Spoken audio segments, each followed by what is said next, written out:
Okay, so today I have Miss Trista, and she's a upcoming Twitch streamer. Miss Trista, I appreciate you coming on my channel today, and this late in the evening. I really do appreciate it. Even if you might think it's a small thing, it means a whole lot to me. And I want to tell you thank you just for giving me your time today. I do appreciate it. Yeah, it's no problem. I have some questions for you, and hopefully this goes good. My first question is, when's your birthday? April 1st, 1994. What's your zodiac sign? I'm an Aries. That's cool. What do they say about Aries? Aries is a fire sign. Gosh, I could get way into it, but I'd have to actually like read it. I don't remember all the pieces of it, but basically we're outspoken, stubborn, but we're also really caring and we have a big heart. We have short tempers, which is true with me. I do have a very short temper, especially when it comes to things that I'm passionate about or people that I care about. That's cool. But that's all part of being a fire sign. For sure. How old are you? I'm 26. That's cool. That's cool. What's your favorite color? Orange. Orange. I like orange too. It's not my favorite, but I like it. I like it. I like it. What's your favorite number? 13. I like 13. That's a cool number. What are your 5 favorite foods? Oh gosh. I really like to follow a seafood diet. Like I see food and I eat it. Gosh, my favorite foods, they change so often. Like right now, my favorite foods are dilly bites, garden salsa sun chips with bean dip, shrimp. I love lobster. Well, that's what for, right? And then really crispy bacon dipped in strawberry jam. Dang, that sounds good. I ain't never had that though. Oh, it is so good. It's like the perfect sweet and salty combo. For sure, for sure. All right, so what are your 5 favorite restaurants? My 5 favorite restaurants. Oh man. Hoo Hot, which is a Chinese place. And then Peony, which is another Chinese place. And then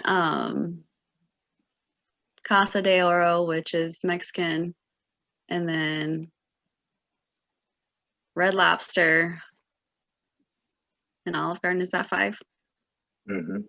Yeah. What's your top 3 favorite TV shows? Oh gosh. Supernatural.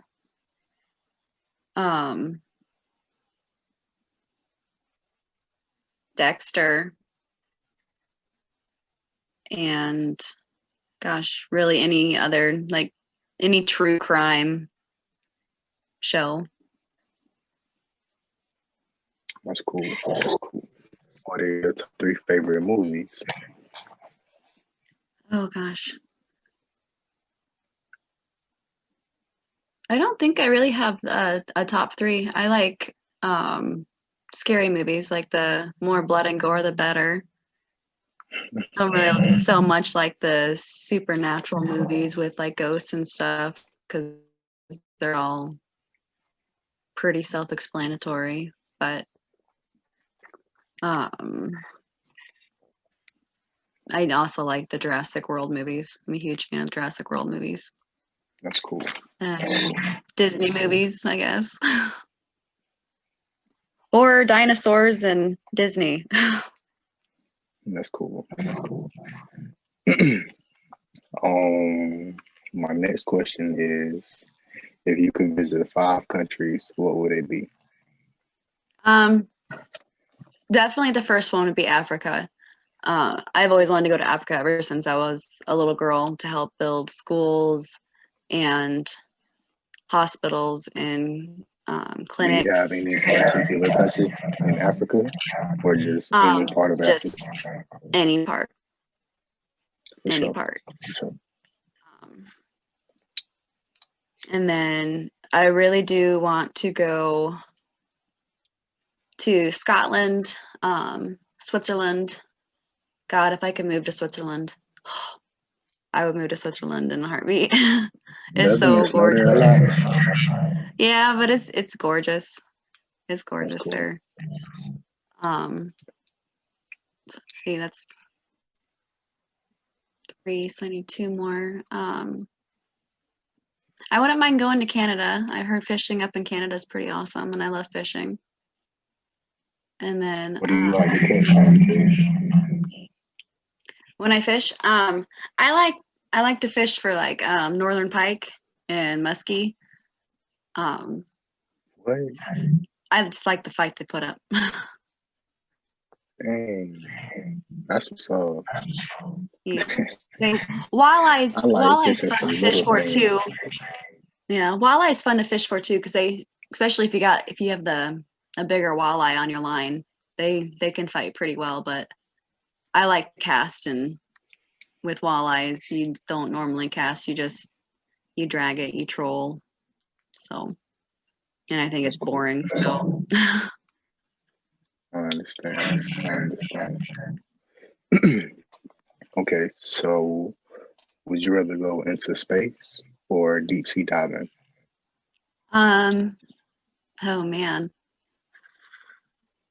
Honestly, probably deep sea diving because I do love aliens, but I do feel like that they're already here, and I think that they are like amphibious and that they're in the deep seas, and that's why we have like the mermaid lore, is that it wasn't actually a mermaid, it was an alien that lives deep in the sea, and they just so happen to get spotted. That's cool. I want to go deep sea diving too. What are your top 5 favorite exotic animals? Exotic animals. The Oriental Pac-Man frog is definitely number 1. And then I love pandas, bearded dragons, and then sloths, and gosh, I can't remember what they're called. They look like giant hamsters, and I can't remember what they're called. They're like the size of a cat, but they look like a hamster. They're super cute. That's cool. Is it like a... No, not a ferret. They literally, I guess not like a hamster. They look like an oversized guinea pig. Like if a guinea pig was the size of a cat. And I think it starts with a C. That's cool. All right, so I like sloths too.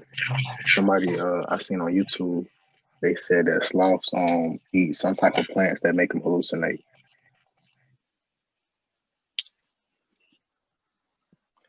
Yeah, I like sloths. Do you have any pets yourself? Oh, I seen your cat. Well, yeah. Yes. You got any pets? Yeah. I have a cat named Alvin, and then I have a dog named Sadie. And technically they're not mine. I'm just kind of like, I guess, fostering them while their owners figure out their living situation. But well, look, you got some pets for right now. They're yours. Yeah, I'll tell you that. That's the way I see it. What are your top 5 favorite drinks? Top 5 favorite drinks. I I am a water drinker, so I do like water. Room temperature though, I don't like cold water, ice water. It has to be room temperature. And then I like cream soda, and then the Dr. Pepper cream soda. And then if we're getting into alcoholic drinks, tequila sunrise or sex on the beach or a Chuck Norris. What's the Chuck? Oh, I couldn't even begin to tell you. I think it's a drink at a local bar. I think it's just one of their specialties, but oh my gosh, it's good. That's cool. All right. So when you shop, do you like shopping in stores or do you like shopping online? I hate shopping. For sure. For sure. I hate it. But Ain't nothing wrong with it. if I have to go shopping, I guess if I'm going grocery shopping, I'll shop in store. But if I am like shopping for like painting supplies or things for myself, I'll usually try to do it online. Unless it's clothing, because clothing I can't really.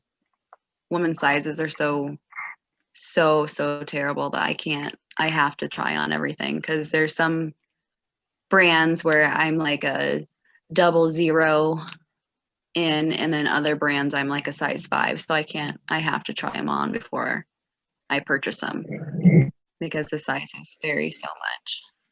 I understand. I understand. All right. So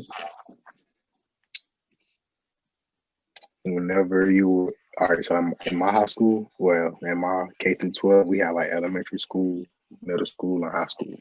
Mm-hmm. Is that what you guys have, or is it called different? Nope, that's what we called it. All right, for sure. So, like, what were your 3 favorite school lunches or school breakfasts? What did you Oh like to eat gosh. in school? Crispitos, spoon burger, and then I like for breakfast the coffee cake. That's cool. I had an interview yesterday with 2 girls named Emily and Susie, and she couldn't remember the name of Crispy Doughs, but they like Crispy Doughs too. I think that's what it's called. Is it like it's like long? Is it like Yeah, long kind yeah, of they're like like queso? long tortillas. They're like this big around and they're filled with meat, and then they're just slathered in nacho cheese and so good.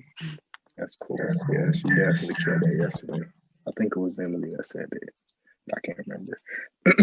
Okay, so what are your plans for the next year, for the next 365 days?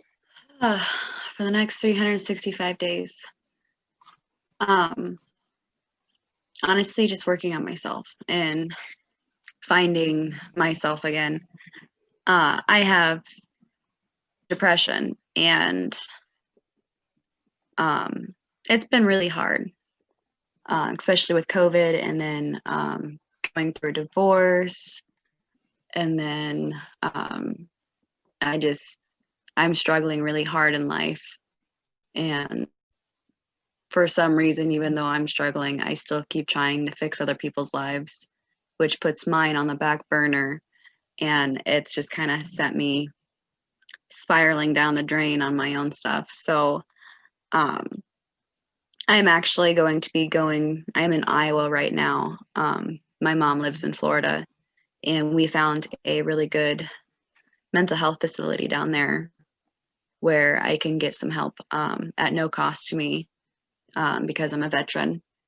That way we can get me back because I'm not the person that I used to be. I'm a different person, and it's affected a lot in my life because a lot of people are like, you're not the same person you used to be.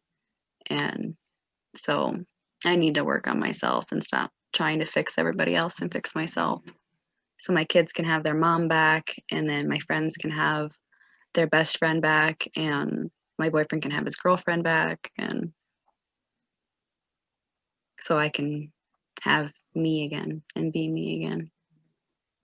So that's what my plan is for the next year, is just working on myself. I understand. Well, Miss Trista, I'm gonna tell you, like every time I see your stream, I can't tell. Like you hide it so well. I know that's not good to say, but every time I see you, you have a smile on your face. Like, You've missed the streams then where I just streamed actually yesterday. oh, I seen the one yesterday. I seen the one Yeah, yesterday. when I was in the I seen that. bathtub bawling. Yeah, Yeah, yeah. I seen that yeah, one. I seen that one. yeah. And I mean I seen that one.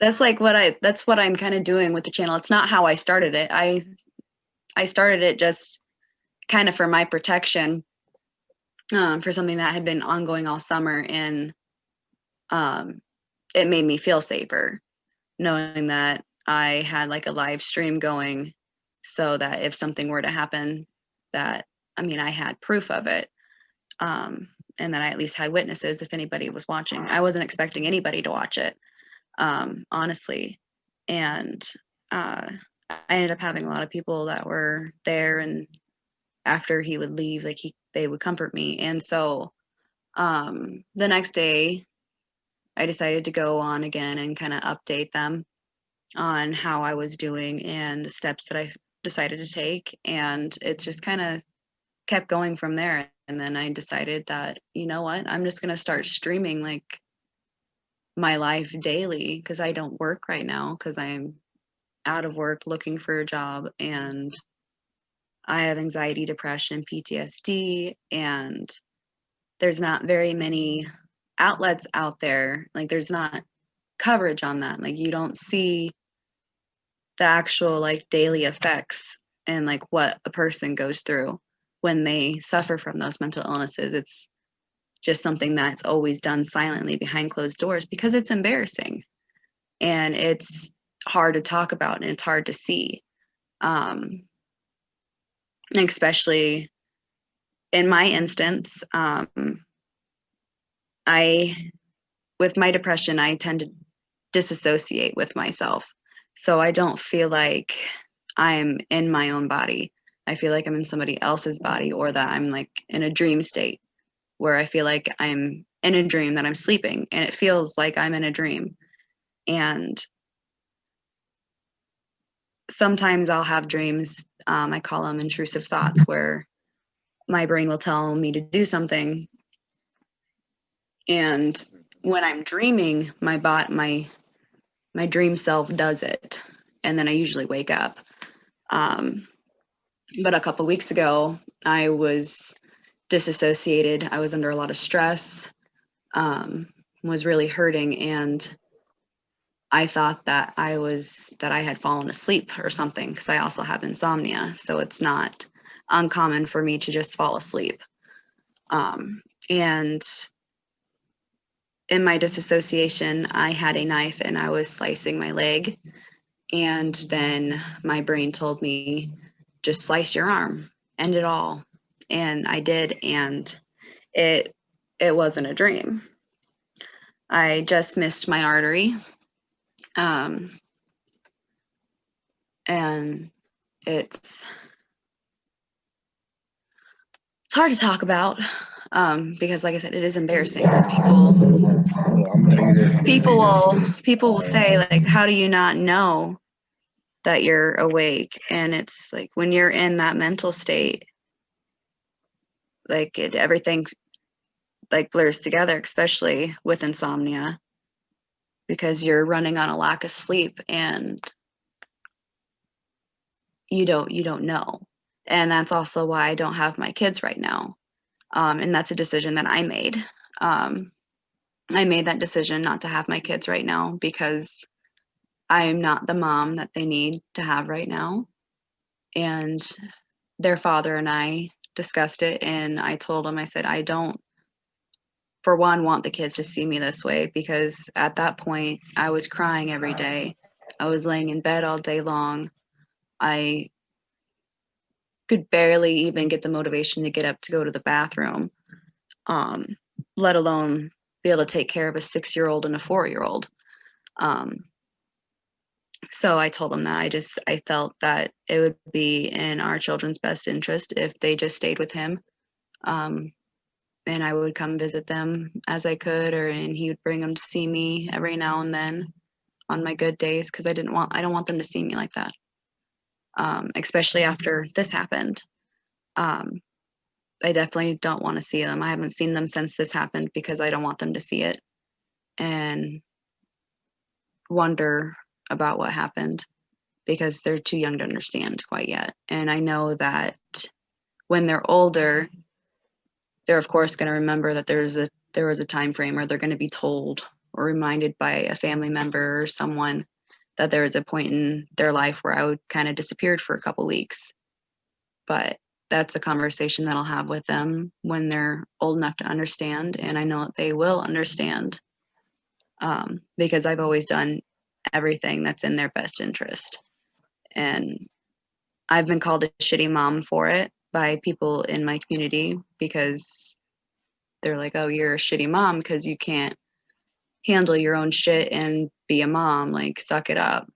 And it's like, no, being a good mother is doing what's best for your kids. And right now I'm not that. I am not what is best for them, as much as it hurts me and pains me to say. I'm not what is best for my kids right now.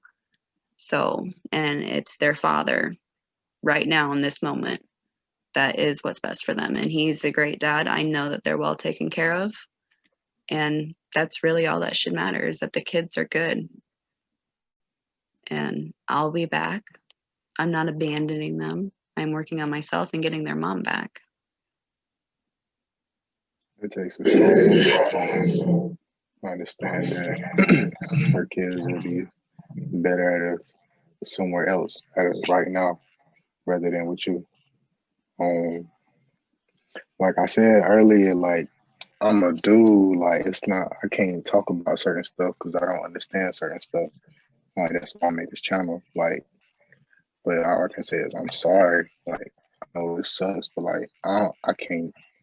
I'm not a woman, you know. So it's like some things no dude can tell you how you feel. No dude can say he understand what you're going through.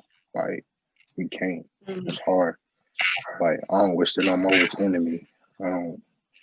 I don't think I could go through that. You're a strong woman. I promise you, you're stronger than me. I promise you that. I've been through I'll be I've been hard through to a lot in carry. my life, and I'm bound and determined to make sure that my children don't have to go through with what I went through. Um, because I was there with a mother that was in the same mindset as I am, and it wasn't good for me. It caused a lot of childhood trauma for me. I didn't have a good childhood because of it, because she couldn't ever go and get help, and I became resented by her in a way. Um, and I knew that because she would tell me. And it didn't help that she was a young mom herself. And she had me when she was 16 years old, and she was taking care of her younger siblings at the same time. And um, so, I mean, I understand. I don't hold any of that against her because she did her best.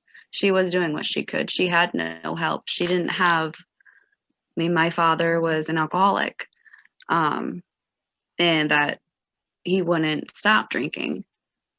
And he was abusive, and it was much like how my marriage was. But the difference was that my husband, no, Alvin, my husband never hit my kids. No matter how mad he was, he always was a great father, and it was just I was the punching bag and not the kids. But growing up, I was the punching bag for my father, and then I was the verbal punching bag for my mother. Um, and so I didn't want my kids to do that. And with some of the medications that I got put on, they caused really bad mood swings, and I was really irritable. And so I didn't want to start taking them until I didn't have them, because I didn't want them to do something and then me have a mood swing and lash out on them for them just being kids. So I distanced myself from everybody during that time. So 'cause I'd been on that medication before, so I knew what to expect. So I understand. I understand completely. Would you like to move on to the next question, or would you like to ask some more? We can move on to the next one. All right, cool. Um, hold on, I'm gonna write this down. All right, so would you like to talk about your military experience, or no? If not, it's fine. But Um, I never talked to a veteran before. Not like that. Not like this. yeah, no, we can. I can talk about my military experience. And I think it's actually really good because maybe this can change the way that things are done. Because I don't feel like I got justice. And neither did the 6 other girls that he did it to. For legal reasons, I won't name any names. But I was really excited to join the military. I had always wanted to join, and my younger brother was a big push for that because he is autistic. He has Asperger's syndrome, and I do as well, but I was able to get a waiver for mine because I am really high functioning. It took a good year to get the waiver for it, but eventually, after a bunch of psych evals and from different doctors and a bunch of tests they ran, I was able to get that waiver. And so I wanted to do it to show my brother that even if you have obstacles, you put your mind to something and you can still achieve it. And if you can't achieve it, then at least you know that you did everything you could to make it happen. So I joined right out of high school, went to basic training at Fort Sill in Oklahoma, and things were going good. The platoons were divided by in alphabetical order, and then you had 4 of them. And the platoon that I was in, there was a gentleman who was behind me or to the side of me. So when we would be walking, he was always behind me.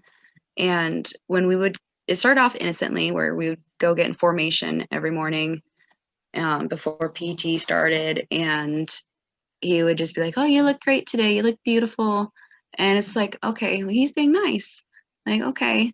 And I'm like, "Thank you. You look good today too." Like just I thought that he was just trying to like lift my spirits because we've been there for 3 weeks and we were running on like no sleep. And so I thought that he was just trying to be a friendly person, be a good human being, and try to uplift somebody else. And that's how it started. And then it went to him trying to pass me notes. And I told him that I didn't want to do that because it was you weren't allowed to pass notes. And so I didn't take the notes. And about week 4, almost week 5, we were standing in line for chow. And when you stand in line for chow, you have to be heel to toe. And he was a little bit taller than me. I'm only 5'2", but he was taller than me to the point where when I had my hands behind my back in parade rest, which is like this, with my palms outwards, all he had to do was just move a couple inches forward and he could rub his groin on my hands. And the first time he did that, I turned around immediately and I jacked him in the face and told him, "Don't you ever fucking do that again." And drill sergeant came over, seeing that I was screaming at him, and he said, "Oh, she fucking hit me." And I got told to drop. So I had to drop. And I was in, they call it the front leaning rest position, which is the push-up position before you move down. And he told me to start pushing. And this whole time, he's screaming, the drill sergeant screaming in my face, "Shut up. Shut the fuck up, private. I don't want to hear it. Shut up, private. There's no talking." So I just gave up and just kept pushing and did my 50 like he wanted me to and moved on. And then about 2 days later, he did the same thing. And I had a similar reaction. I didn't hit him that time, but I turned around. I told him, I said, you need to stop rubbing your dick on my hands. Like, you need to back off a little bit. I don't like that, and I don't appreciate it. And the same drill sergeant came over and had only seen that I was turned around talking and didn't hear what I was saying. And he did the same thing, except instead of it just being me that got dropped, it was the entire company, not just the platoon, but the entire company that had to they got dropped and had to push. And I was, again, trying to explain what was going on, and he wasn't listening. So at that point, I just kind of gave up because I'm like, it doesn't matter. It's going to be the same outcome every time. I mean, he's going to rub his dick on my hands, and I'm going to turn around and tell him to stop. And then everybody's going to get punished. And I knew that if I did it again, the worst punishment in the military is if you fuck up bad enough, you don't get in trouble. They punish your entire company or your platoon or your squad. And it's not good. It gives you a really bad reputation in the military, and it's something that you don't ever want to do. You don't ever want to do something that gets where you're off the hook and you don't have to get down and do push-ups and everyone else around you is. So I gave up because I didn't want to be that person. I'd heard horror stories of that person, and then they put soap and socks and beat the shit out of you. I didn't want that to happen. So I let it happen. And that happened every time we were in chow for line, breakfast, lunch, dinner. Even when we're out in the field getting MREs, it was still happening. And then there was one day we had a training class in a classroom, and there was no cameras in the classroom, and our squad was put on the cleaning duty. And so we're cleaning up the classroom, and somehow it ended up where it was only him and I in the classroom. And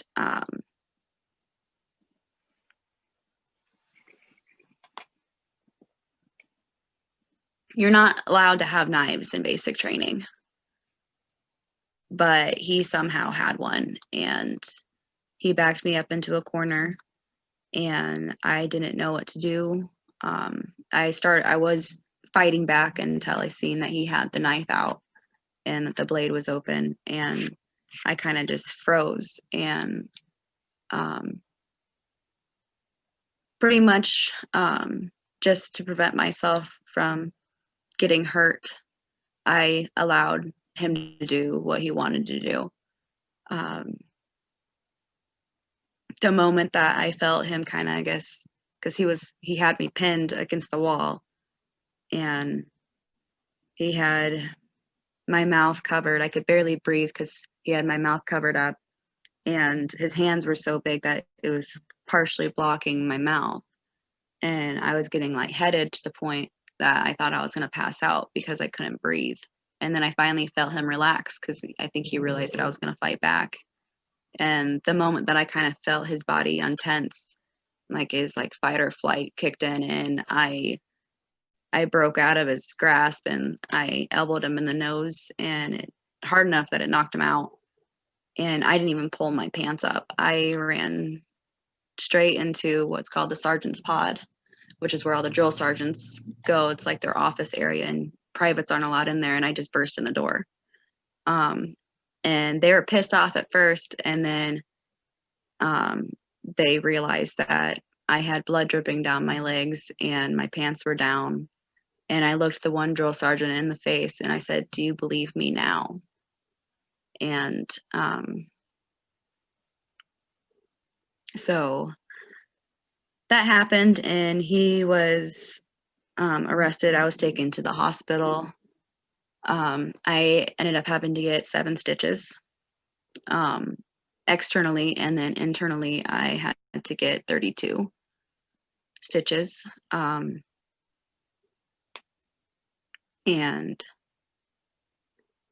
I was the only female that he had actually raped, but they consider it sexual assault because he was touching their butts.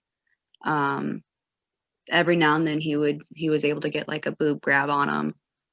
Otherwise, he was passing notes to them, telling them what he would do to them if they weren't in basic training, if they're civilians, and they didn't want to come forward because they're scared. And with me coming forward, even though I had tried to before, I failed. It gave them the courage to come forward too, and we kind of gave ourselves the nickname the Unlucky Seven, and it extended our training in the Army for a long time. It took 32 days after we had already graduated from basic training. We were held over, is what it's called, for 32 days. 31 if you don't count the day we actually left. But while we were there for our holdover, because we were held over for court, and we had to go to a different basic training company because they were having another rotation come in, and this other one, they were almost done. They had extra room in the female barracks, and their drill sergeants didn't know why we were like holdovers. We were supposed to be able to have freedom. Like, we were given our cell phones back. We were given our civilian clothes back. We didn't have to do PT. We didn't have to stay on base. We could go and do whatever we want as long as we were back on time before lights out. And we had to be quiet. We couldn't come back drunk. We were allowed to stay off base in a hotel room, but we had to let them know what hotel we were going to be at for accountability purposes. And the new drill sergeants for the new company that we're at, they didn't know why. They thought that we're being held over for something different. They didn't understand that we were allowed to do those things. And so they actually ended up making us pull their overnight QC watch duties, which was 2 hours in the night. You rotate out for 2 hours and just keep an eye on weapons and make sure that nobody's sneaking in or out, and whatnot. And we were pulling all of their QC duties. And then we had to go around and make everybody's beds for them. We had to clean up, sweep, mop, clean the bathrooms, restock things. They made us go along to their trainings out in the field, and we were the ones having to carry everything. It was like we were being punished for what happened to us, until the old company commander that we came from came to check on us while we were cleaning, and he asked us, "What are you guys doing? Like, figured you guys would be out. It's a nice day." And we told him, and he marched right to their commander, and he's like, "Look, these girls aren't here for any negative things. They're victims of sexual assault, and you're treating them like it's like they're getting punished. And that's not right. You need to give them their phones back. You need to give them their personal belongings back. They are no longer going to be doing anything. They're literally staying in this corner because there's no room in our female barracks. And if you don't cooperate with that, then we'll find another place for them." So it got better after that, but it extended my training overall 3 months, because by the time we got done with court, which was really a waste of time, he only got 30 days in county, not even in military jail, just county jail. And that was pretty much the only while he was awaiting trial. He was chaptered out of the military, which means he had no like record of military service. So, but he did have to wait like a 6-month period before he could reenlist. And we were supposed to all be notified if he ever reenlisted again. And we were to be notified of his duty station. That way we knew, because we have restraining orders on him that are for life. They're federal restraining orders. And yeah, we didn't get our justice with that, because that's all he got. He's got a slap on the wrist and oh, don't do it again. If you promise to be a good boy, in 6 months we'll let you try it again. And they didn't notify us that he had reenlisted. And it's a couple of years down the road. Is actually after I had my daughter and everything. Like, this was years later, and I'm at Fort Polk, Louisiana, for a training that I volunteered for that was 21 days long. And I went to go to the smoking area, and I heard a very familiar voice say my name, and my heart sank. And I turned around, and it was him. He recognized me immediately, and I no longer felt safe there. So I went and told my commander, I need to go home. This is why. I don't feel safe. I know you probably think it's stupid, but, and I was even worried about going to him, because it was a male commander at that, and there was no female commander that I could go to, or even a female sergeant in the unit that I could go to with it. So I had no choice but to go to the male, and I just decided to go directly to the commander. And he actually he actually handled it for me. He tracked down what unit he was in, where they were at, and they ended up sending him off base. They sent him away until I was done with my training. That way I could feel safe. And then they also made sure that I always had a group of people with me at all times, 2 females and 2 males with me at all times. That way, if any of his any friends from his unit tried to retaliate against me, I always had some people with me.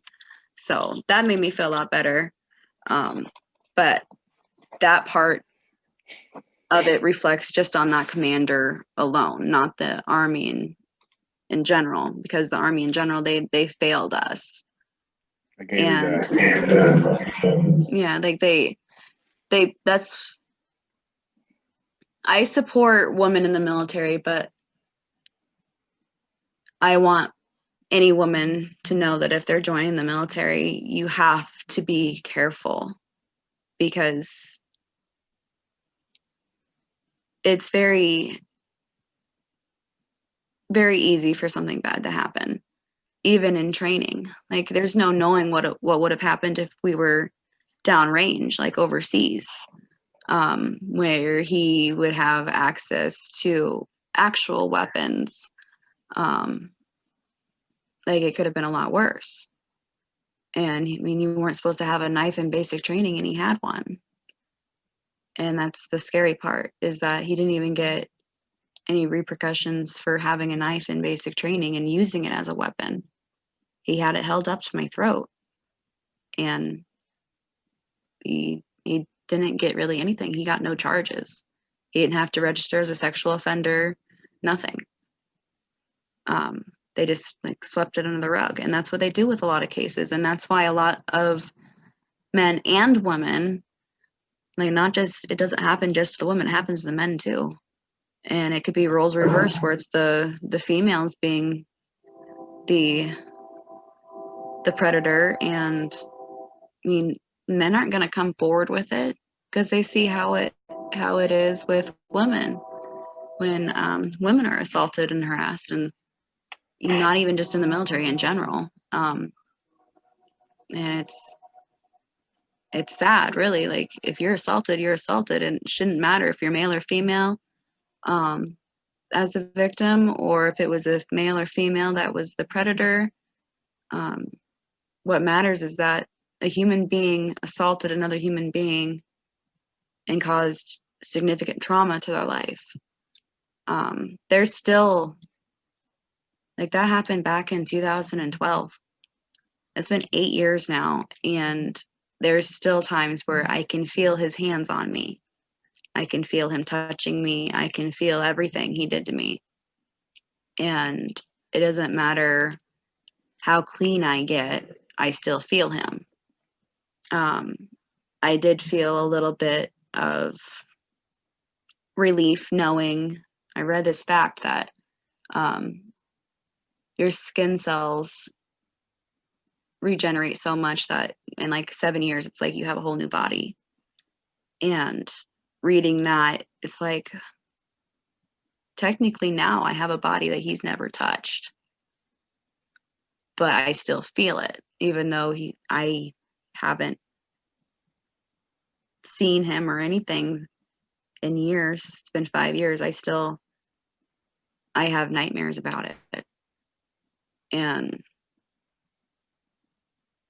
the whole reason why I started my Twitch is because I was working for a gentleman that was an old family friend, and it was like kind of like a deja vu moment. It started out with him making innocent comments, and then the comments would get worse, and then I would just ignore it and laugh it off because like, okay, I don't know, like I don't know what to say, and I'd get nervous. And then it started to where he was touching me. He knew I needed money, so there was a time that he'd asked me, can I touch your boobs? Can I feel them up? And I told him no, like immediately. I'm like, no, that's not, I don't know. And he goes, well, what if I give you $20? I'm like, yeah, I need money, but I'm still not going to let you do it because that's something that I'm not comfortable with, and I would appreciate it if you'd stop. I just want to work. I would rather work for my money. So I started going back to work, and then like a couple seconds later, he's behind me, his hands are up my shirt, and he whispered to me, or he goes, you should have taken the $20. And that was the last time that I'd worked for him for a couple weeks until I had bills that needed paid. My electric and water was going to get shut off. He hit me up letting me know, hey, I had to move out. You want to come clean this house for me? And it's like, all right, whatever, I'll go. And it was okay in the beginning, and then he made comments. And then I just kind of like ignored it, just like shrugged it off, didn't even really laugh at it at that point. I just acted like I didn't hear him. And I bent down to grab something off the floor, and he came in behind me, grabbed my hips, and like thrusted like he was fucking me from behind, and said, oh yeah, this would be nice and tight. And then started rubbing my thighs and my butt and saying, like, telling me things that he wanted to do to me. And I told him, I said, I don't like that. I don't like it. I don't want to be touched. I'm sorry, but please don't. I'm not in a good spot right now. And he said, oh, okay. And he did stop and left. I pissed him off. I could tell because he's never just gone off like that. So I decided, well, fuck, I pissed him off. I really need this money. I don't want to leave. So I'm like, you know what? Actually, no. My friend Kaylin was just telling me about how she was going to start a Twitch or thinking about starting a Twitch account. And I'm like, I'm going to create an account real quick. And I did it. And within like 2 minutes, I had my first stream up and going. And I hid my phone on top of the fridge while I was cleaning. And I did get quite a few things on camera, most of it audio because of how I had to have some things hidden. But yeah, I've got viewers like there's people who watch that first Twitch that watch me on a daily basis now. And they've seen the struggles that I've had, like the bathtub. That was a mental breakdown from my PTSD being triggered. I don't know what triggered it, but all I knew is that that's all I felt was just hands all over my body, and I was scrubbing and scrubbing and scrubbing and scrubbing, and I couldn't get that feeling of some, like, just being touched everywhere off. And I live streamed it, and I did save the video because I think it's important for people to see what it does to people. Even just touching like that, like he didn't actually rape me. He was just touching me, making comments. And due to previous trauma from MST, which is the military sexual trauma, that wasn't the first time I'd been raped either. I was molested as a child for 3 years, from 5 to 8, by my mom's stepbrother. There's a lot of things, and I'm not a very intimate person because of that, because it's difficult for me to allow people to touch me because of my past. And so I've never really been that person to sleep around or do things with other people, because it's just something that I can't really ever bring myself to do. So back to my experience with the military. After that incident, it was okay up until it would have been in 2016. After my son was born, I was breastfeeding him, and I switched from the National Guard to the Army Reserves. And my new unit in the Army Reserves, my son would have been about 8 months old, and I was still breastfeeding him. And Trista, can I tell you? Hold on 1 second. Somebody outside. Give me 1 second. 1 second. I just want to see who it is. Man.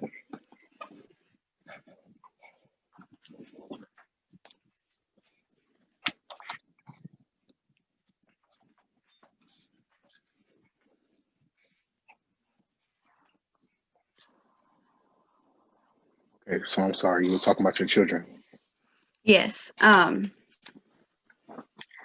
So I was breastfeeding my son still, and I had to go to my first drill, my new unit, but it was far enough away, too far away, that I wouldn't be able to go home.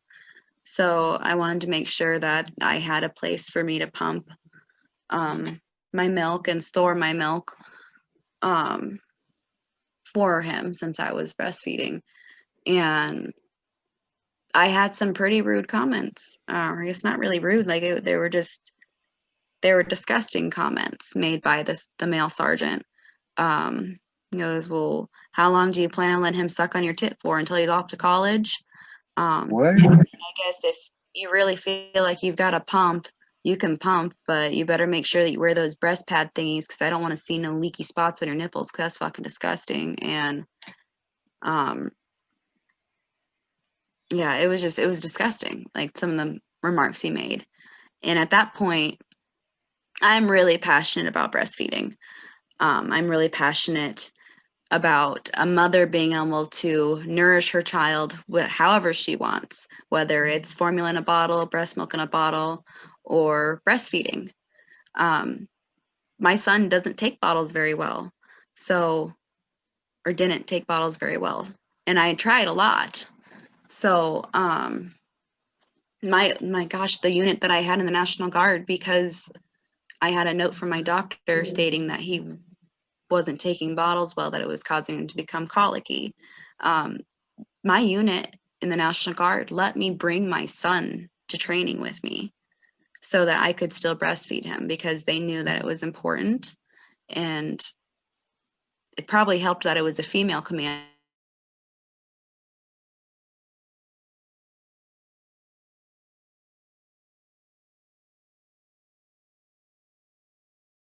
She breastfed most of her kids until they're about 3 years old. She let them all self-wean, which is what I was doing.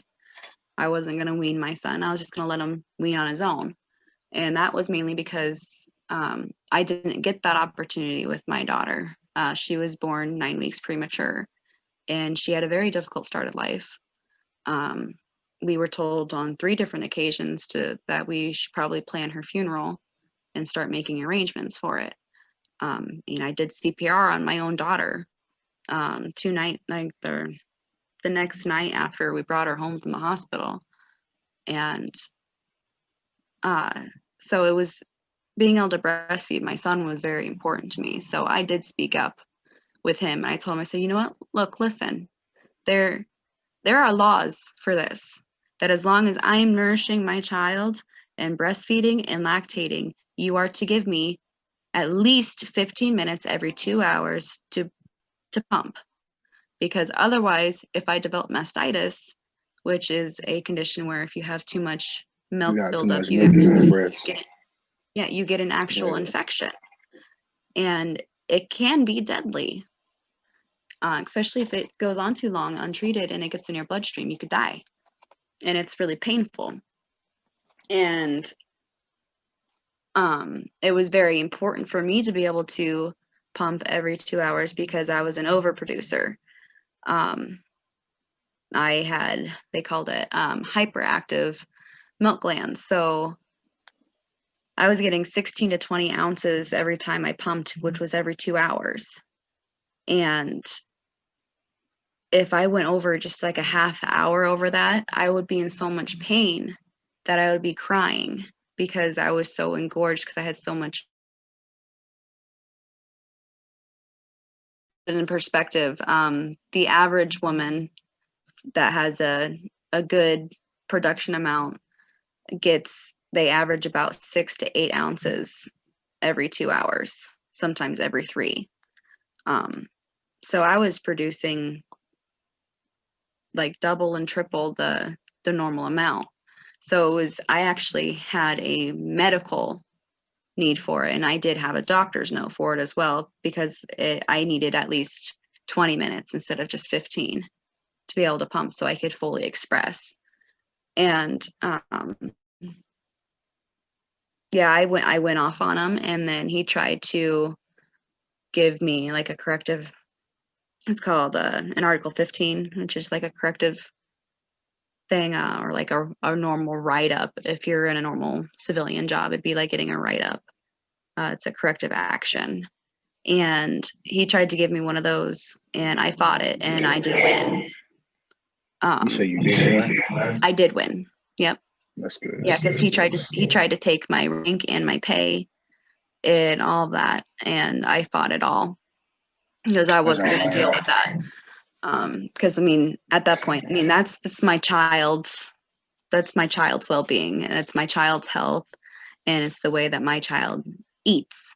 So, because he wasn't interested in food, he had no interest in food at all. He wanted the boob. You've got children that are like that. So, other than those instances, I loved being in the military. I would have reenlisted, but I have a medical condition called endometriosis. So I cannot, it's a disqualifying condition in the military now. And the only reason why they allowed me to stay in after I got my official diagnosis is because I had such a short time left in my contract that I had to, I guess, kind of write an appeal and basically just say that I understand that I'll be marked as undeployable, but that I still want to finish out the terms of my contract. So that's what we went ahead and did. Sorry, my legs are getting all crampy. Okay. But otherwise, I mean, if you're a woman and you're going into the military, you have to be really strong-willed, more so than the men, because of the things that we go through. And I also have to add in here, if you have a one-night stand with someone and you're in the military and you regret it, don't claim rape, because it makes it so hard for those who are actually victims to be able to get justice, because that, or if you sleep with somebody and you're like dating and then you break up and then you claim rape, like don't falsely accuse somebody of it, because it doesn't just destroy the falsely accused life, but it can also really impact those who have actually been victims, because we can't get the justice that we deserve without having so much proof of this and that and this and that, and not all of us can get that proof. All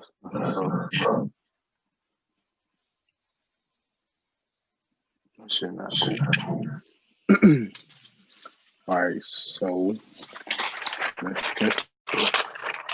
I ain't gonna cut you off. If you got more to speak on, you can speak on whatever you want. Do you have any other questions? Oh, I got a lot more questions. All right. But I'm talking about right now, what we on, this topic we on. Do you have any more to speak on about it? Oh, gosh. Take your time. I'm not sure. Well, I guess while we're like still on the military talk, I mean, I'm never going to discourage anybody from joining. I mean, I'll encourage them too, but like it's hard, but it's so rewarding. And you meet so many great people, so many great people. Like I met people, I still keep in contact with people that I went to basic training with, and we're still really close. And some of us that live close enough together, even if we're like, I mean, gosh, I think I'm in Iowa and she's in Missouri, but every now and then we'll meet up with each other. We'll meet each other halfway. And they're lifelong friends, because when you go through something like basic training with a person, they condition you to be able to rely. They don't just become friends. They're family at that point, because you know that you can depend on them. Your life can be in their hands and you can feel safe and secure, because you know that they're going to do whatever it takes to keep you safe. And connections like that, friendships like that, don't come around very often.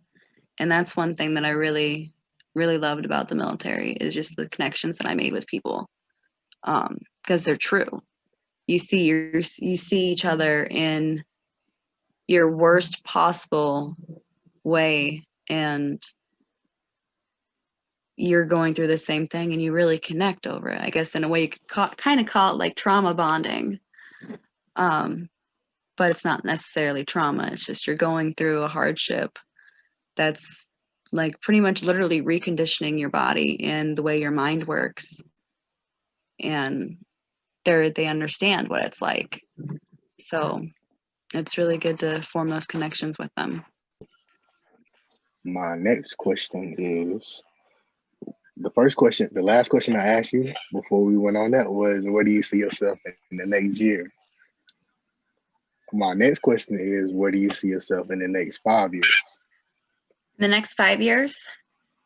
The next 5 years, I see myself running my own rehab facility, slash, and then like also running like a birthing center, where I'll be a doula, which is like a birthing coach, and internationally board certified lactation consultant. The rehab part is the one that I'm going to focus on the most, because I come from a family where drug and alcohol addiction was a big thing. Seeing my family go through that, I don't really want to go into too much depth into that. Nah, you don't have to. But I watched them struggle with it. I've had to save a family member from an OD before, and I was really young when that happened. And for me, that kept me on like the straight and narrow path. I mean, I had a coke addiction for a couple of years, but I'm 7 years clean now. And otherwise I smoke weed, but I use it medicinally. for my PTSD, anxiety, and depression. But from what I've noticed with my family members, and then even like people that are really close to me, my boyfriend is a recovering addict, and know that they need help, but a lot of them can't they can't afford the professional help, and they can't do it on their own. They need the professional help. And a lot of overcoming a drug addiction is having a good support system and having a good foundation in order to rebuild your life on.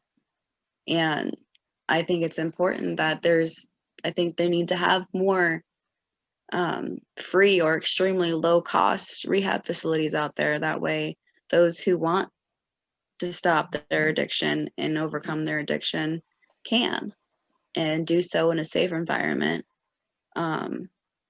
where they'll be held accountable, but then also have a support system.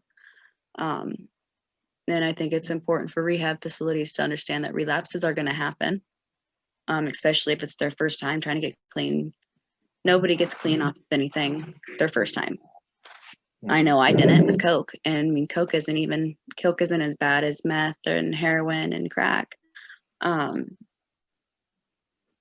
So that's where I see myself in 5 years. I have a year left of my bachelor's degree in psychology. So I'm going to get that finished up and then start raising awareness, because I want to try to get a building for it. And I want it to be in my small community, because I think it'd be good for my community to have that. Because just in this small town that I live in, I mean, you walk down the street and there's people sitting outside the laundromat, and you can just tell that they're fucking twacked the fuck out. They're in a whole nother dimension. And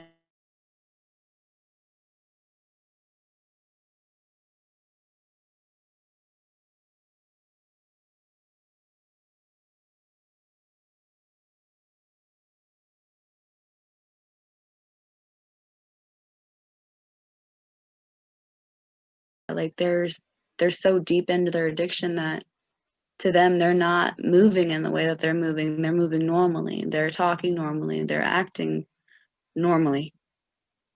And I don't think people understand that, especially with like meth. It alters your brain. It alters your chemical makeup. It severely changes who you are. And there's a lot of people that I know. There's even a couple of friends of mine that I know that if they would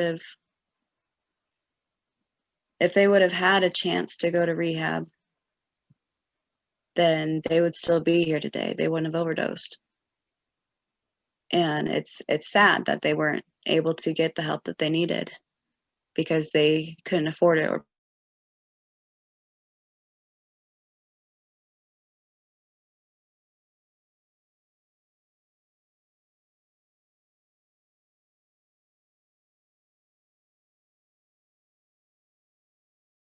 But because sometimes people turn to drugs like meth and heroin because they're battling depression, and it puts you into a different world. It numbs everything. It makes the pain go away. So it says my internet connection is unstable. I think it's important to have free rehab facilities.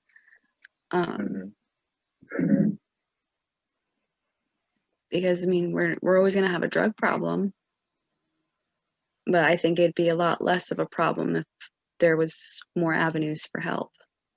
And I know that in bigger cities they have the free rehab facilities, but in small rural areas like in Iowa, especially in the area that I live in, like we're just a bunch of small farm towns, and we don't have that here. We don't have really any rehab facilities. The one that's closest to us, I mean, it's $5,000 a week. And I mean, you ain't gonna get clean in a week. It takes months. And I just want it to be like volunteer ran. And then like funded off of fundraisers and donations and like even like scholarships. And of course, I mean, I don't want like wealthy people to come there for free because they can afford to go to the rehab facilities they have to pay for. I want this to be for people who really need it, who need the help, that if it's like life or death type deal, you know. And then with the doula, like the birth center, the lactation consultant, not only do I want to provide like a hospital birth, but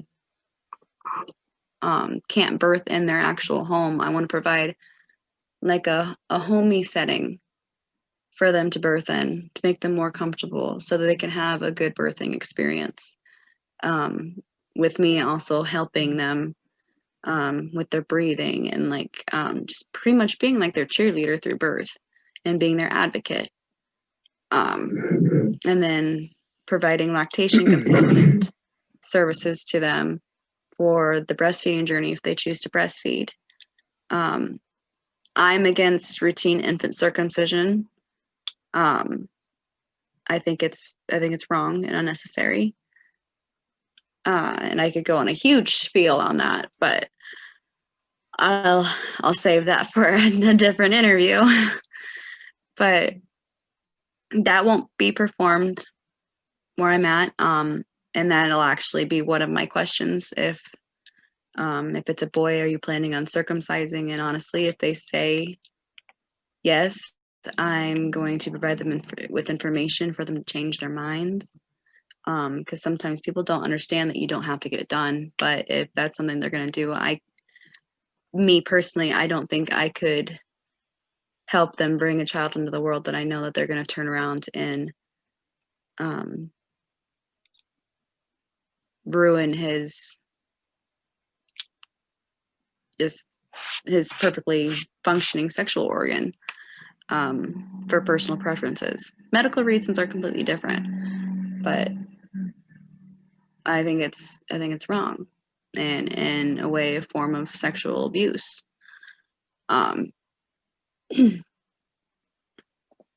Not by the parents, but by the doctors who do it. But on top of offering those services, I want to do like prenatal, natal, and postnatal care for like mental health. So postpartum depression and postpartum anxiety are hugely prevalent, especially in first-time mothers. Postpartum anxiety happens a lot with is more prevalent in mothers, like second-time mothers or third-time mothers, because each child's different and it makes you anxious and with how the world is. But I want to be able to assist them with that. And it also kind of ties in with the rehab as well for mothers who are addicted to drugs. I have had family members that still used heroin or meth or still popped their pills while they're pregnant. And I've had babies that I love and care about be born addicted to that stuff and have to go through withdrawals as a child, like as a newborn baby, which is already a traumatic experience. Birth is very traumatic for a child, for a baby, because it's a complete atmospheric change. And so I want to be able to help expecting mothers get clean, and then if they relapse after childbirth or in any time during their time as a parent, I want them to know that they have a place to come to so they can get their life back on track again. And just kind of like have it just be like an all-in-one type deal, because being a mother, having so many appointments, because I eventually want to become certified to do well baby visits as well. Obviously wouldn't be able to do vaccinations, but I could still do like their actual checkup, like check their weight and their milestones.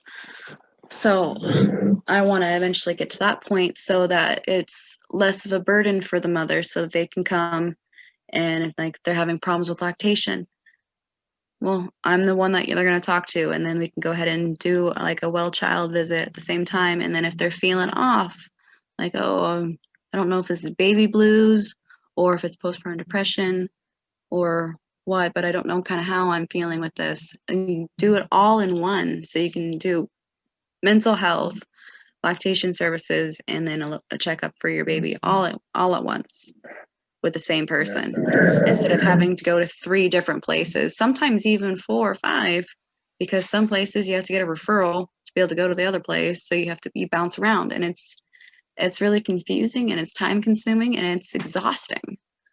So I just want to try to create a place where it flows better and it's more convenient for the mother.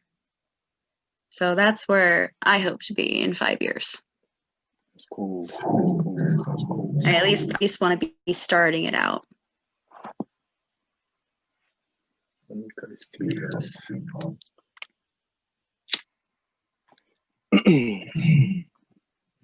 Are you ready for my next question? Yes. Do you have any special talents or any hidden talents? Well,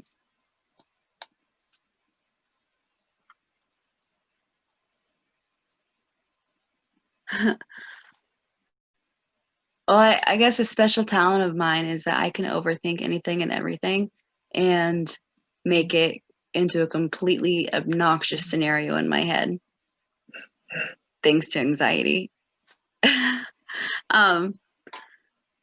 No, I guess I don't know. You say you were an artist earlier. Somebody asked, could you draw? Yeah, I guess I can draw and I paint. I personally don't think I'm very good at it, but there's a lot more. There's people. I mean, gosh, when most of my paintings now are I just take thin down paint and pour it on a canvas and move it around and call it art. That's cool. That's cool. So I guess I wouldn't consider that really a talent, because I don't know. I have no fucking clue what I'm doing. I'm just doing it because it gives me something to do and it's satisfying. I think that's a talent. Sure. I don't know. I guess I'm really good at making people happy when they're sad. I guess that could be like a secret talent, and I won't even be trying to do it, and I do it. But that's cool. That's cool. I'm pretty good at I'll sing in the car, and I'll think I'll be sounding really good, and my kids will be like, "Mom, just please stop." I'm good at annoying my kids. I guess that's a secret talent. Annoying and embarrassing my children. Being a mother is a talent too, girl. Yep. Yeah. For real. Okay, so this is the back part of the page, the second page that we were talking about earlier. Do you remember? These are the deep questions. What would you tell the girls of the future who are 20 years and younger?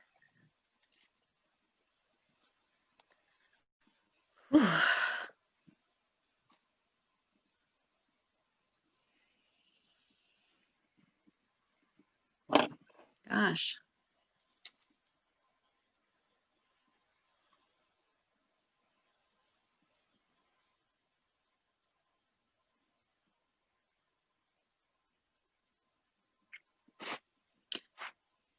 Don't waste your youth on somebody just because you love them, or because of who they were when you first fell in love with them, whether they're male or female, because people change. And that's part of life. You grow apart from people, and sometimes, as much as it hurts, you have to realize and accept that no matter how much you love a person, sometimes all they're meant to be in your life is just a chapter, a lesson in life to teach you something. And it's hard, but it's worth it, because you learn from that person.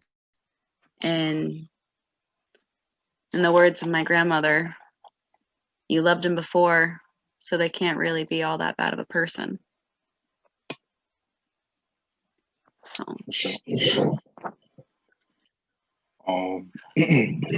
what is the message you have? Dang, hold on. that's a good idea. I should take a drink too. All right, so what is the message you have for the women who are 20 years and older in the future? Don't let anybody tell you that your dream is nothing but a pipe dream. You set your mind to it, you can achieve it. No matter what your situation in life is, you have to set goals for yourself, and just little goals, one at a time. Set them and achieve them, and you can achieve your dreams. And honestly, if you want your dream bad enough, you're going to have to fight for it, because if dreams were easy to capture and achieve, everybody would capture them and achieve them. Most people don't, because it takes hard work and determination, and they don't want to put in the work for it. So if you want something bad enough, you're going to have to put in the blood, sweat, and tears to get there. And it's going to be hard. And there might be times where you're going to be doing it completely on your own, and you're going to have nobody in your corner, because they're going to think you're crazy for thinking that you can achieve your dream. But if you keep going forward and pushing forward, you'll be able to look back when you get your dream in your hands and say, I did it. And you're never too old to go after your dreams either. You're never too old. All right, so do you have any shout outs that you would like to give to some of your friends or your family? Oh gosh. There's a lot. Shout them out. Shit.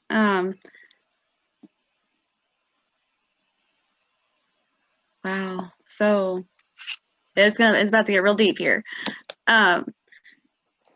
First one that comes to my mind instantly is my friend Kaylin. We're race wives, wifeys, whatever you want to call it.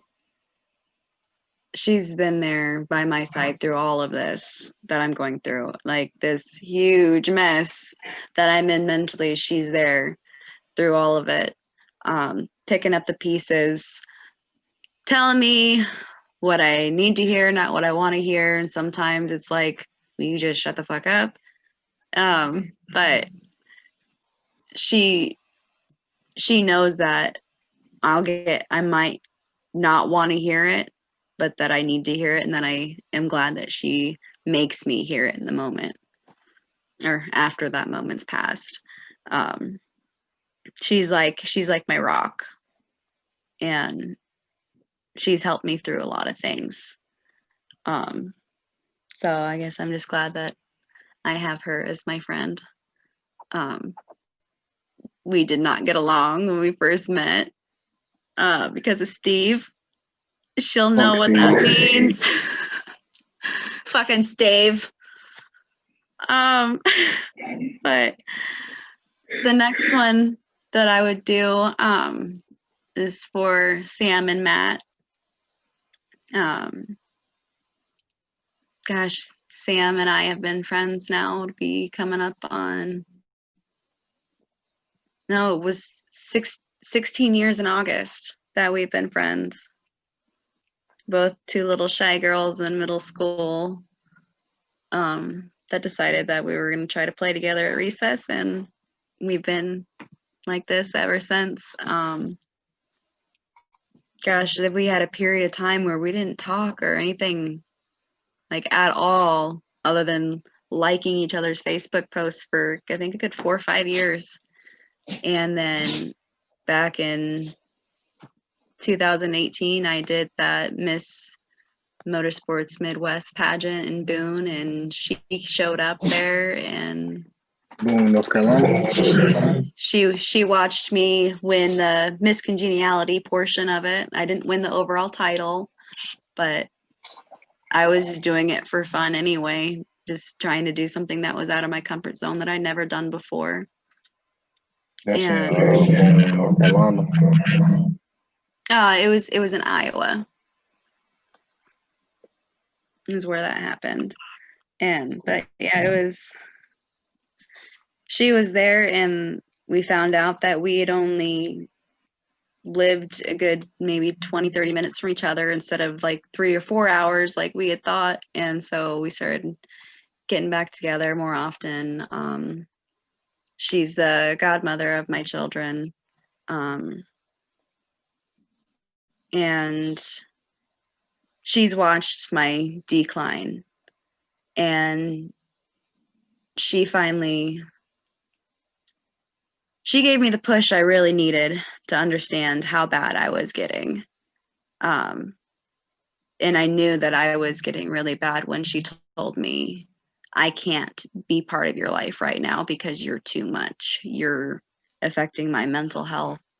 And then she blocked me on everything except for her phone number, because she knew that I would reach out that way eventually. And I hate texting. I hate it. So I did end up texting her, and she actually ended up coming over yesterday while I was in the bathtub having my mental breakdown, and Matt came with her, and we had a really good talk, and it was nice to be able to actually tell people in person how I was feeling, and then I guess getting praise for it, or like validation that, okay, I get why you're feeling that way, but what are we going to do to get you better? What are we going to do? Like, what's the next steps? And I hadn't exactly thought of those next steps. I was just kind of thinking, well, I'm fucking sad, dude. I'm depressed. I keep having these thoughts of where I don't want to fucking be alive anymore, between everything going so wrong and then me being in pain with my endometriosis, and then needing surgery that I can't get because of COVID. And just, they sat down with me, and they're just like, look, like, you're not you. You haven't been you for a while, and we need you to get her back. And they kind of like, they set me straight. I would be a lot worse off mentally if it weren't for them. And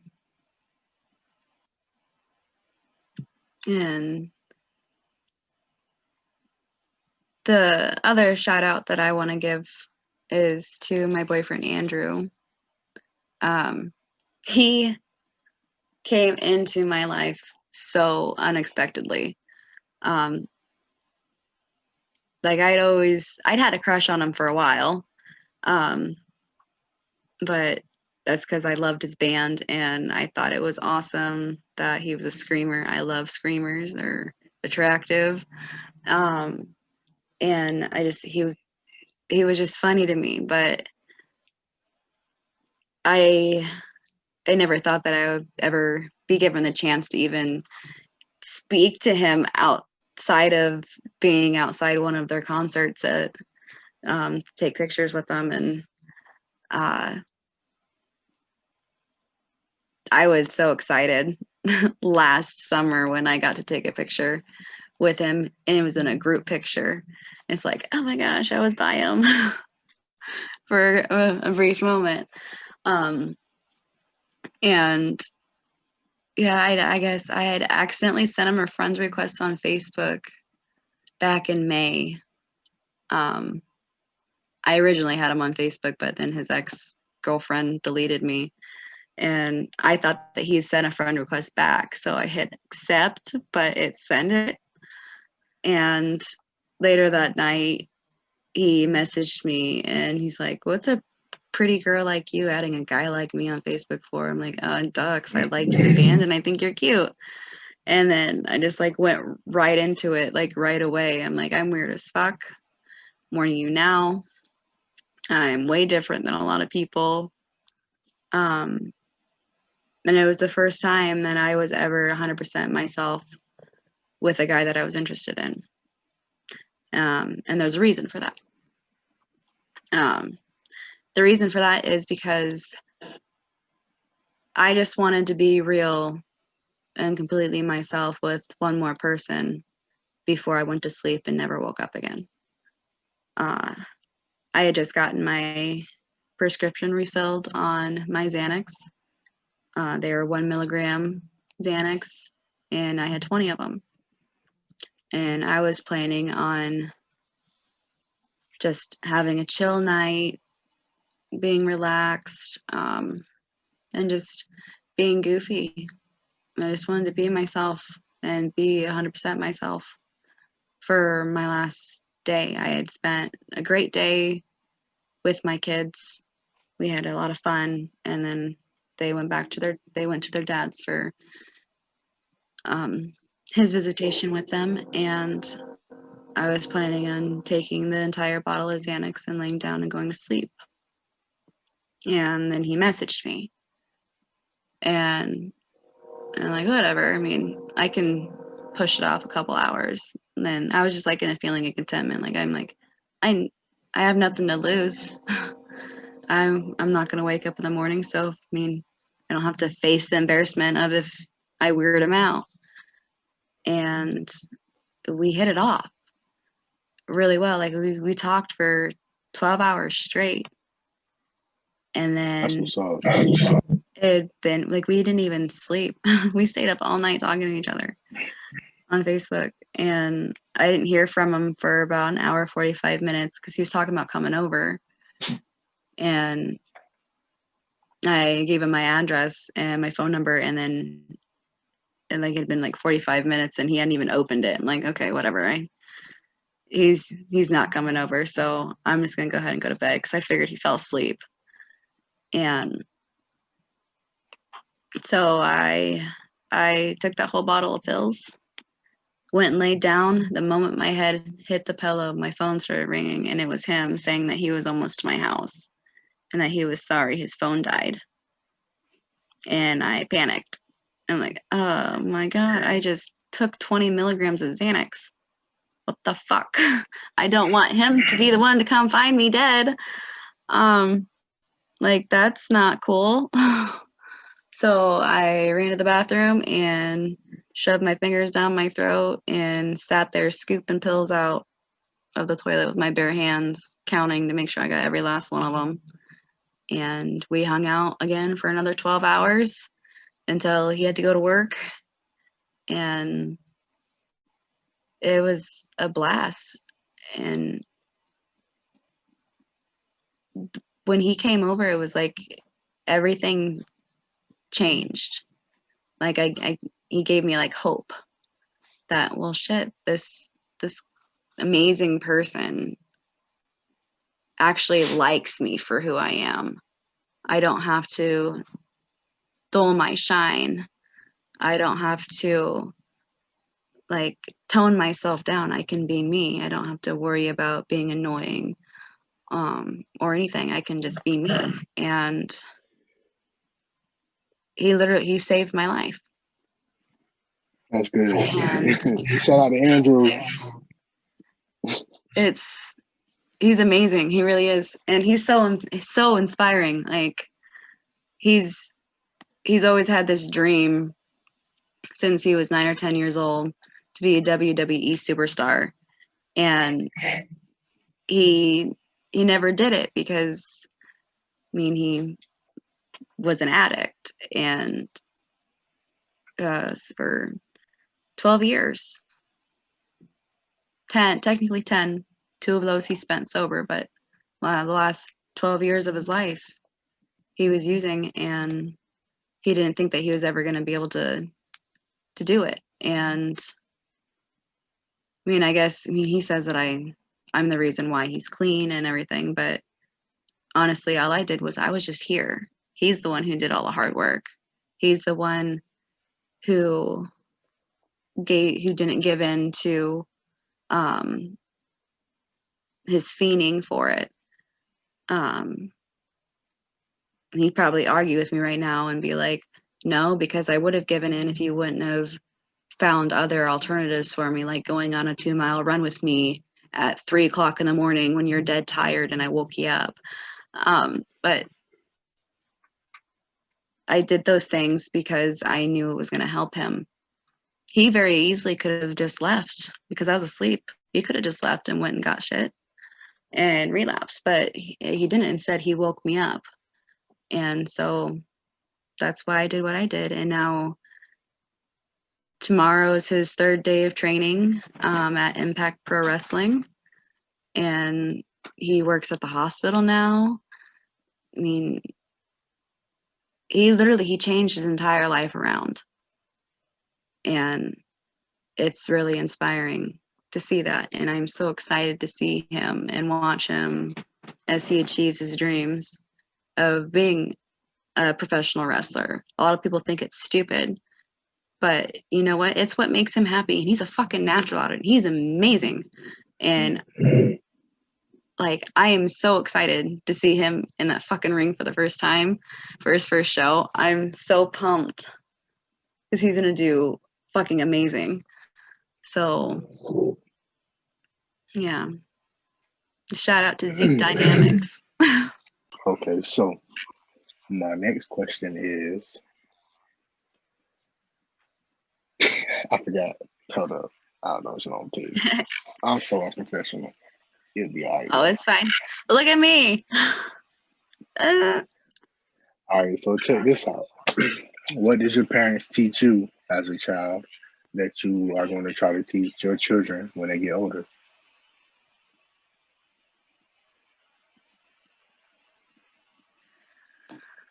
Whew.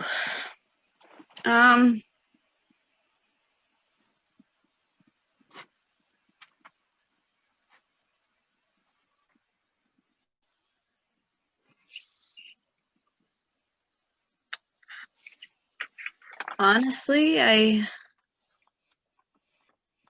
could tell you probably about 100 things that I learned from my parents that I'll make sure that my children don't have or don't go through.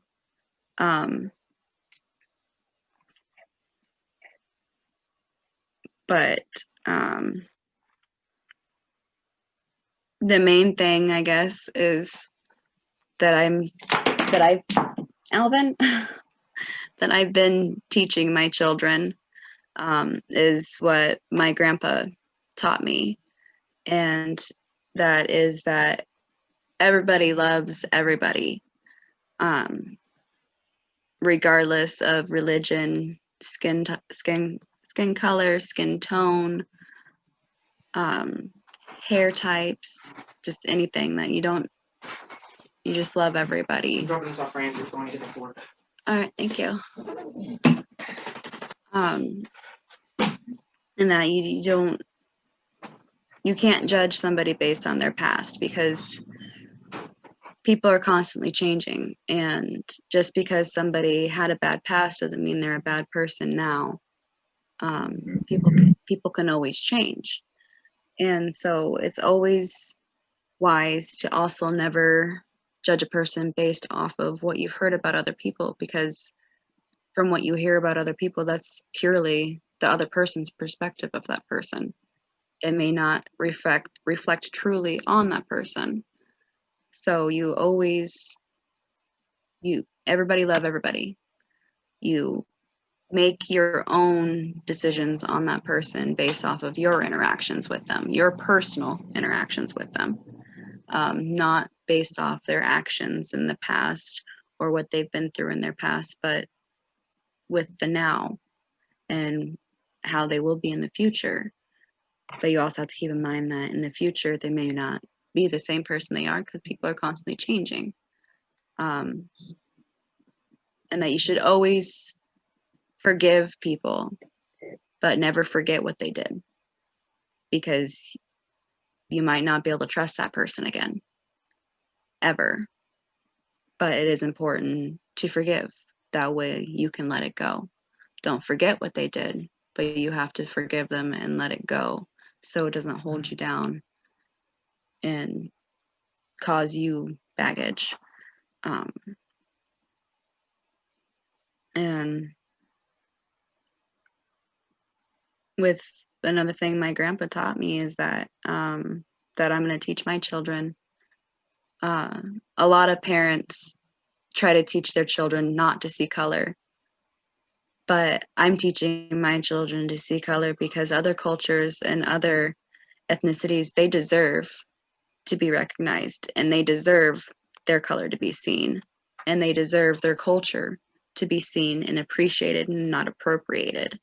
So I want my children to know that just because somebody has a different ethnic background or a different color skin or a different way they speak, or regardless, that they're still a person, and that all of what makes them different from them is what makes them themselves, and that it's important to have a variety in life. Otherwise, if everyone was the same, it'd be boring. Everybody would be the same. So it's important to have differences in people because that's what makes them unique, and that the things that make them unique should not be things that they're judged on, and it shouldn't be something that changes their views or opinions on them unless they're obviously a really actually a truly bad person. But that's all personality. That's what's on the inside, not on the outside. And that's what I'm teaching my children that my grandfather taught me. For sure, for sure. Um,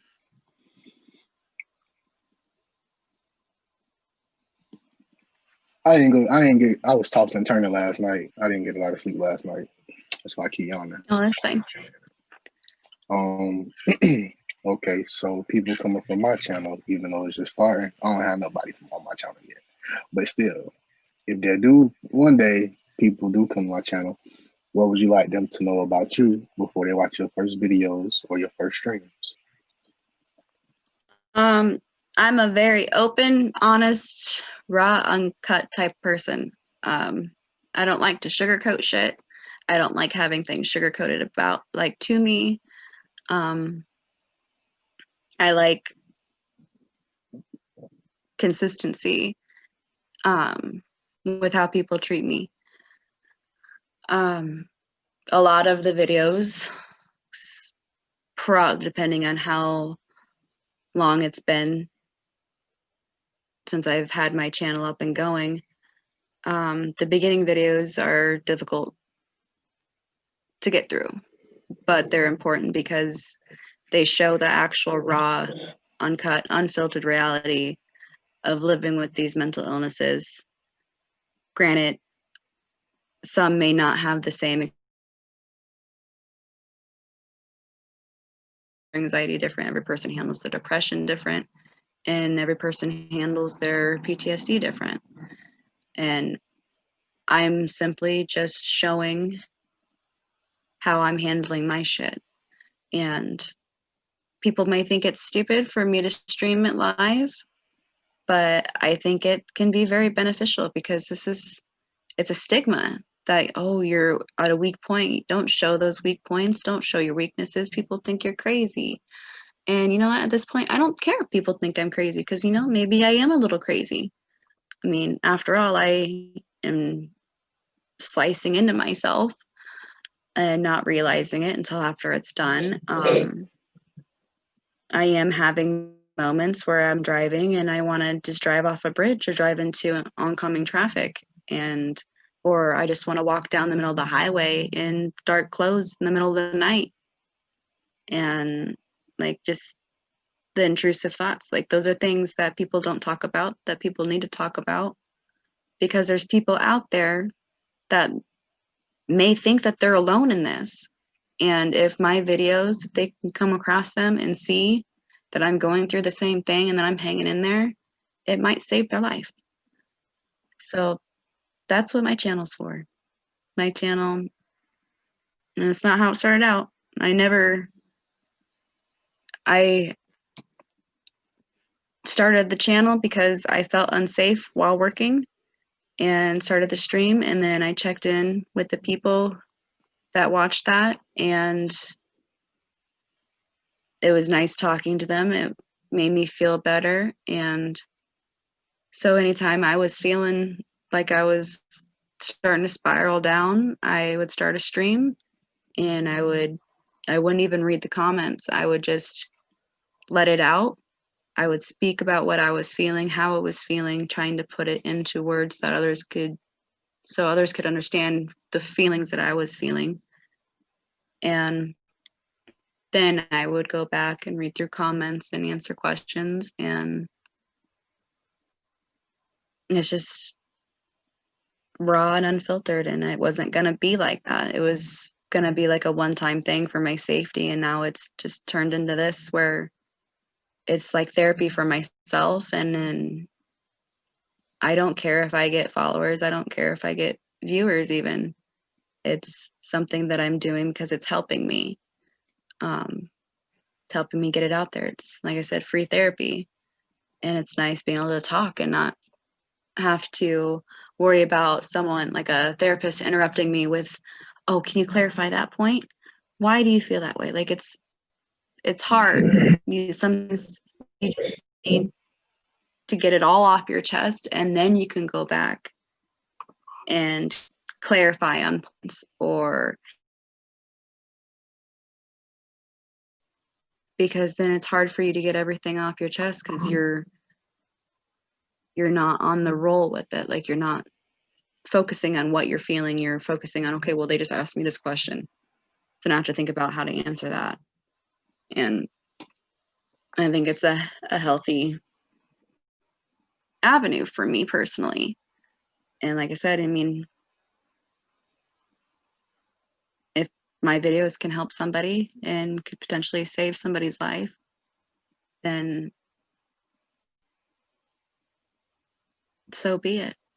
Maybe that's, I'm a huge believer in everything happens for a reason. And I think that maybe this was all meant to happen, that I was meant to share my experience with my battle with my mental illnesses.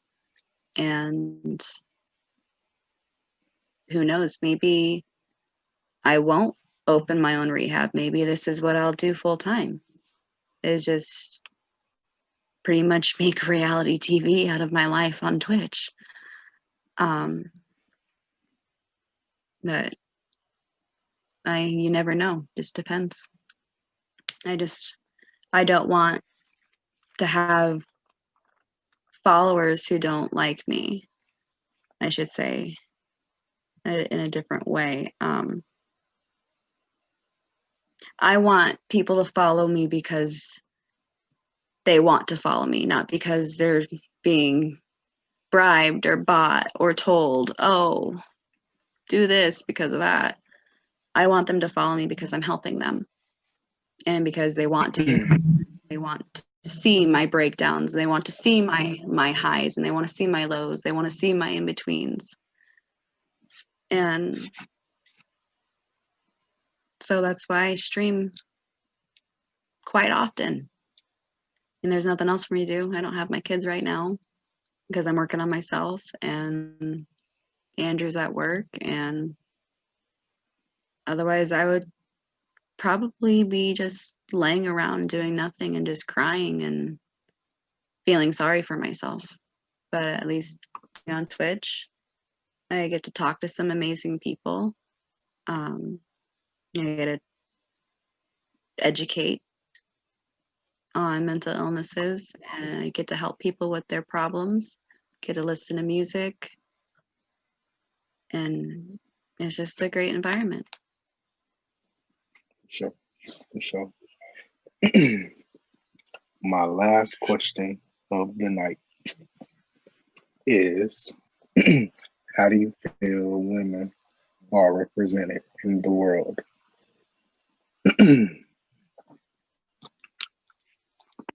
How do I feel women are represented in the world?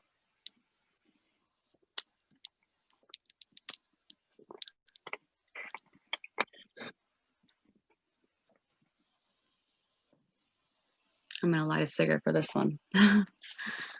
Hold on. We got technical difficulties.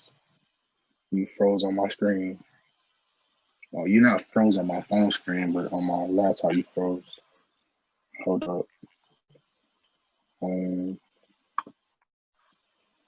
See, all right. So this one, all right. So we're gonna have to redo this question. But look, like, let me put this camera on. Give me a second. Give me a second. All right. So look, I'm gonna take. Oh, boom. Never mind. There you go. Never mind. I'm sorry. You're good. All right. So, how do you feel women are represented in the world? I feel like it depends on where you're at in the world, along with what generation. Oh, to this day. Yeah. So, well, I'm talking like the Oh, to generation, my age. yeah, like age wise. Right. Because I know that like our generation, they're kind of treated like I don't know, kind of like a trophy in a way. That we're still sort of a possession, but that we're free to be who we want to be.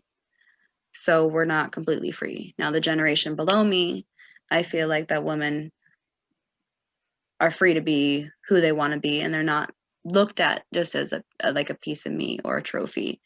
They're looked at as a person, which means we're going in a step in the right direction.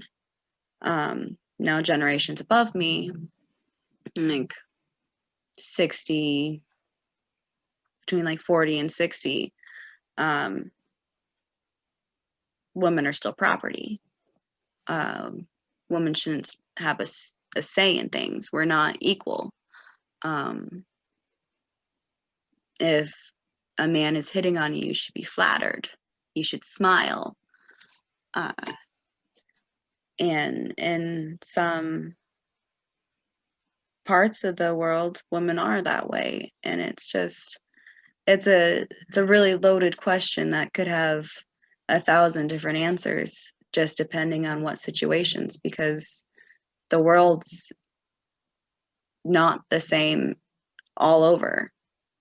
I wish I could say that women were looked at as equals and that we didn't have to worry about walking at night, or even walking alone in the daylight.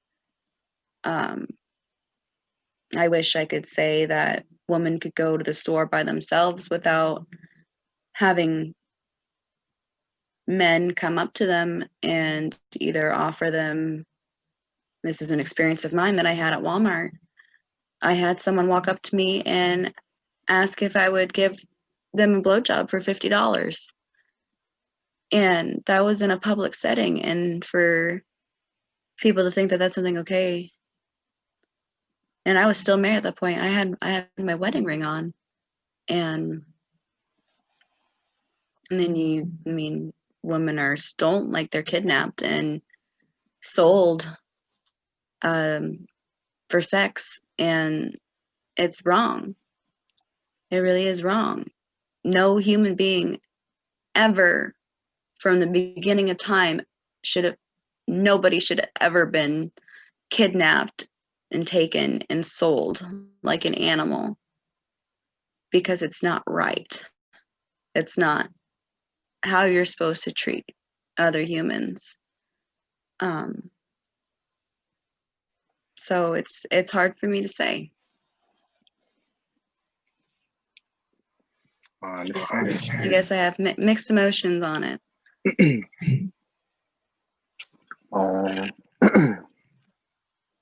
Miss Trista, I think I'm good. That's Right. all the questions I have. If y'all don't like me and my channel, they don't have nothing to do with her. So go show her some love. I'm gonna post all her links in my description. And yeah, just go talk to her. She cool. She cool. She cool. Yeah, we can talk And about y'all anything and everything. well, I'm pretty sure they know that by now. You done spilled Yeah. all the beans, girl. You done told Oh, yeah. everything. Yeah, gosh. Get me high and talk about aliens and we'll go down. We'll go down an Yeah. alien rabbit hole. We'll go deep. And fuck that dude that was in the army, and then fuck that drill sergeant. Yes, And fuck, for who sure. was the other person? Steve. Who was the dude who you and your girlfriend got into it with? Was it Oh, Steve. Fuck Steve too. Fuck Steve. I think it's somebody else who I'm mad at too. Who else I'm mad at? Probably Les, which is the gentleman that I was working for that actually Oh, yeah. kickstarted my I say whole this a lot, but Twitch. Les, bro, I want to spit in your face. Yes, I do too. But Who else? There was one more person. Oh, and your parents too, but they're your parents, so they get to slide. I'm gonna let you deal with them. yeah, They just can't interact with me. they're much better now. They're much better sure. now. So For sure. Well, hey, we got our eyes on you, yeah. parents. I ain't gonna say fuck y'all. Just love y'all, but still, hey, we watching y'all ass. Don't slip up. Y'all doing good right now. It's good y'all making progress. You stay on the right path. Stay on the right track. And shout out Andrew. Hopefully your wrestling career takes off, and I see you on WWE, SmackDown, Raw, all that. Whatever. Oh, yeah. I don't know. I don't be Zeke watching wrestling like that. Dynamics. Yeah, Zeke Dynamics. Diane, I don't know. What you say? Zeke Dynamics. Yeah, Zeke Dynamics. Shout out them too. For sure. Yeah, it's gonna be fucking cool. So, Miss Trista, I would like to tell you thank you for giving me 3 hours of your time. No, it's I no really problem. do appreciate it. Oh, and what's the dude on your stream I don't like? What's his name? Cyan. What's his name? What's his name? Kaylin? Fuck Kaylin. Or who? Or No. Kaylin the girl. No, Kaylin the girl, right? oh, you're talking about Chaz? Fuck Chaz. He's just gonna show you his pee-pee. Right. For real, man. He kept trying to interact with me and he kept saying, "Hey, bro, what's your channel? Hey, bro, what you need?" No, I ain't responding to that one thing. Fuck Chaz. Yeah, see, I do know why he's doing that though, and I think you'll respect him afterwards. No, I know why. I know why. I understand. But he was there when with my first stream, and he watched the entire time. For sure. So he was just making sure that I wasn't gonna get into any trouble or anything. So he's just so I let him slide. But look, if I come to your channel one more time, he's a really good guy. I think you'll like him. If I come to your channel one more time and he say anything about me, just fuck him again. But he get a slide right now. He get a pass. Yeah. I'll tell him. I'll tell him you're good. For sure. Tell him you didn't see my PP. Yep. I will. I will for sure. For sure. So thank you again, Miss Trista. I really appreciate it. I'm gonna let you know when I post it. If you like it, we can do plenty more. If you have some more friends who would like to get interviewed, I will interview them. Just let me know, and I got you. Oh yeah, and let me know anytime. For sure. This is all I do. So. For sure. Thank you again, Miss Trista. I really do appreciate it. Yeah, no problem. Thank you so much for reaching out.